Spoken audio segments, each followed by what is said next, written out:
उस वक्त वो बेहद गुस्से में था, इसलिए मैं चुप सी हो गई। वो बेड पर बैठकर आंखें बंद करके लंबे लंबे सांस भरने लगा, फिर उठकर कमरे से बाहर चला गया। मेरा रुका हुआ सांस बहाल हुआ था। अगले रोज़ जब मैं उठकर कमरे से बाहर आई तो वो घर पर नहीं था, शायद अपने आवारा दोस्तों में गया था। बस यही काम था उसका, सारा दिन आवारा गर्दी करना।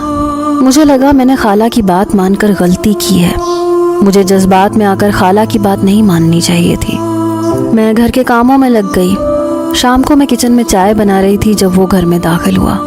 मुझे किचन में देखकर कहने लगा, ज़रा कमरे में आओ।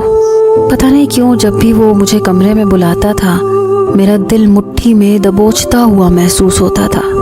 मैंने कहा, मैं इस वक्त काम कर रही हूँ। मैं चाय कप में डाल रही थी। वो किचन के अंदर आया, शेल्फ पर रखे चाय के कप को उठाया और सिंक में गिरा दिया। मैं उसकी ये हरकत देखकर हैरान भी थी और गुस्से भी।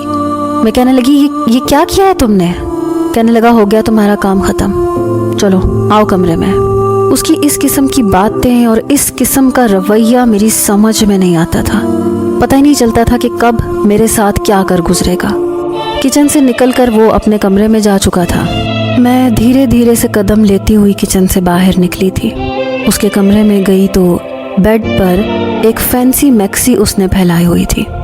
उसे देखकर मेरा दिल धड़कना भूल गया था। कहने लगा, इसे पहनकर तैयार हो जाओ।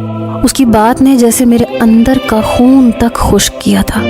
हारिस, मुझे तुमसे कुछ कहना है। कहने लगा, मुझे कुछ भी नहीं सुनना। मैंने आंखें बंद की, कहा कि मेरे दिल में तुम कहीं नहीं हो, मुझे तुम अच्छे नहीं लगते। मैंने सिर्फ खाला की बीमारी की वजह से तुमसे शादी की थी। मैं आंखें खोलकर ये बात उससे नहीं कह सकती थी। मुझे ऐसे लगा जैसे वो मेरे पास करीब आकर खड़ा हो गया हो। मेरी आंखें अब भी बंद थीं। कहने लगा, क्यों अच्छा नहीं लगता?